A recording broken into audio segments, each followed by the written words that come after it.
regional municipality of York is on a journey to discover and understand how its various stakeholders will think about, interact with, protect, and use water over the next 40 years. While water is key to our survival, it's become almost invisible, rarely on our radar.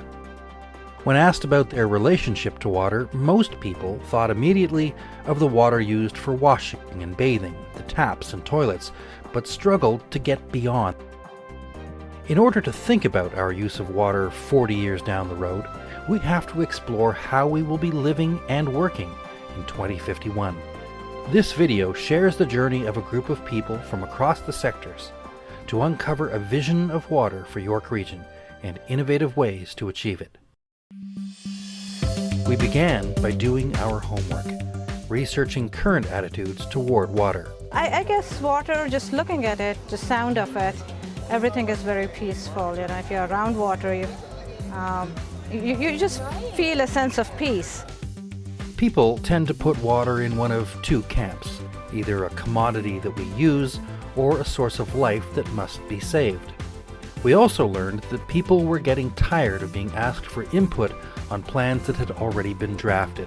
In addition, there were signs of people developing a resistance to terms like environment, sustainability, and even green. Inspiration came to our rescue, and from two unique points of view. From a First Nations perspective, share our knowledge and what we have and what we can do for those future generations. We always look 7 generations ahead in our culture for the children. What are we going to leave them behind? and from children. I like riding my bike in the rain.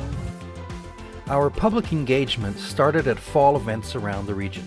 Children of all ages showed up to paint and draw whatever the word water conjured in their imaginations. Water, we found, has many faces. There was a general thrill with the unpredictability of weather. This is a lightning storm that I remembered. I feel happy because rain is coming down, water is coming to the earth. It was exciting because I just love rain and water. Inspired by these young people, we developed a number of pathways for engagement. These provided the people of York Region with background on the new possibilities for water over the next 40 years.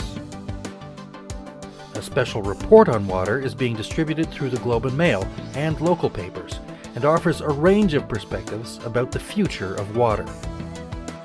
A youth film project matched seasoned filmmakers with teens to make 2 films to showcase water's many sides. Public events gathered input from youth and adults as to their views about water and its uses. That was my first introduction to the politics behind zoning, and I guess the biggest issue is water. The openwater.ca website shares the outcomes of this journey and continues to gather ideas and views in the form of stories, photos, and video. We used water cafes and water future sessions to gather a rich cross-section of public perspective. To help people tap into a broader conversation about water, we had to use a series of different lenses. Bigger questions like, how do you want to live and work in the future? And what will our communities look like over the next 40 years?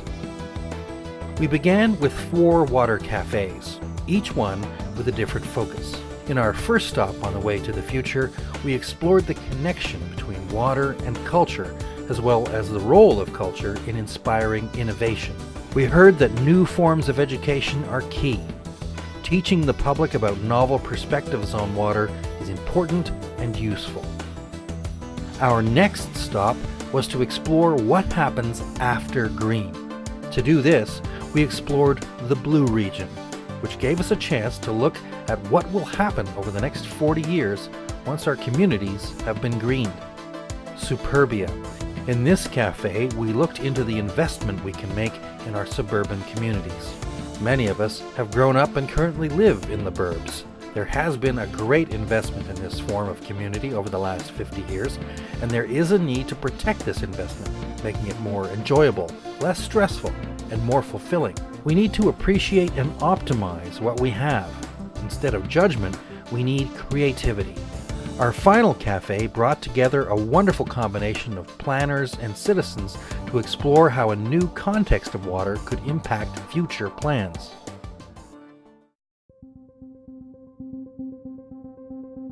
Having collected and then sifted all of these insights, our next task was to create a new strategic framework for a water future. This strategy will influence all facets of our lives. Our goals cover a range of areas: water preservation and use, governance, culture, and economic development.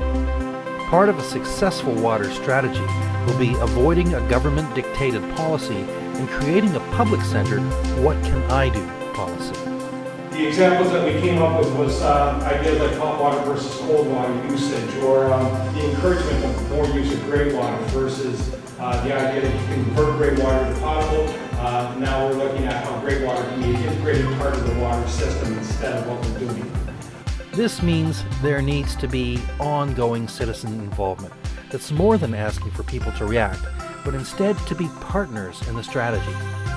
Putting a family lens on future forecasting is also a unique criterion, with kids at the center of this strategy, as it is their future that we're shaping. With the foundation pieces in place, it was time to shape the core of the strategy.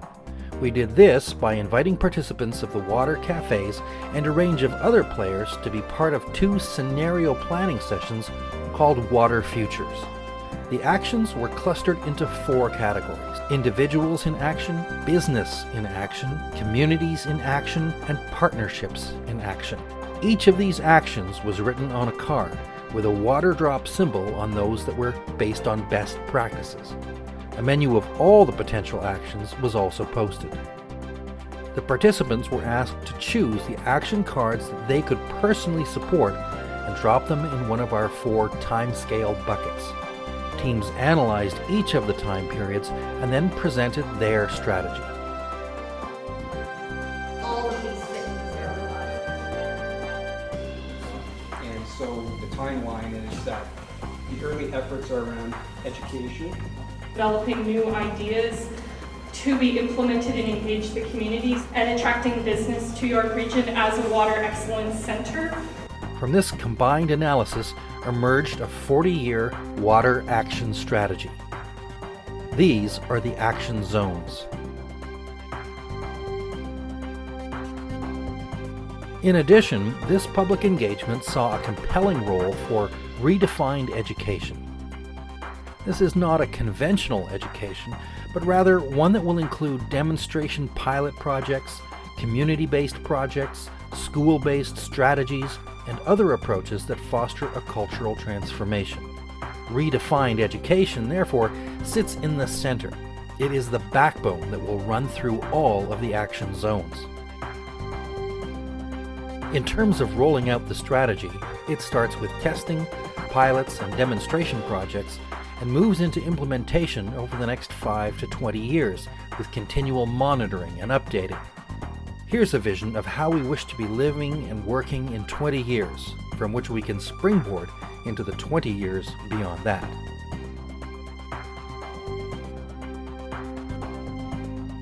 And so, we come away with a truly comprehensive strategy that came from enriched conversations and emerged from drawing on tabletops and putting cards in a bucket. One of the most compelling outcomes, however, was the vision that surfaced. Water, reviving the way we live. The vision is anchored by 4 key words: inspire,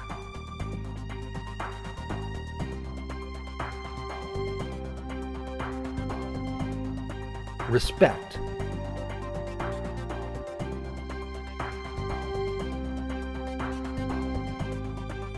adapt,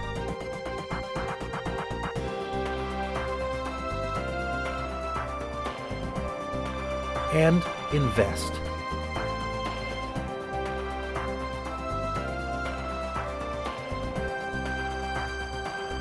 York Region's long-term water conservation strategy is an exciting new direction for us to take into the future. As we filled the various buckets with actions, it became very clear that this is a journey that will require people from across the region, of all ages, cultures, and sectors, to look in their own buckets for actions they will take. What's in your bucket?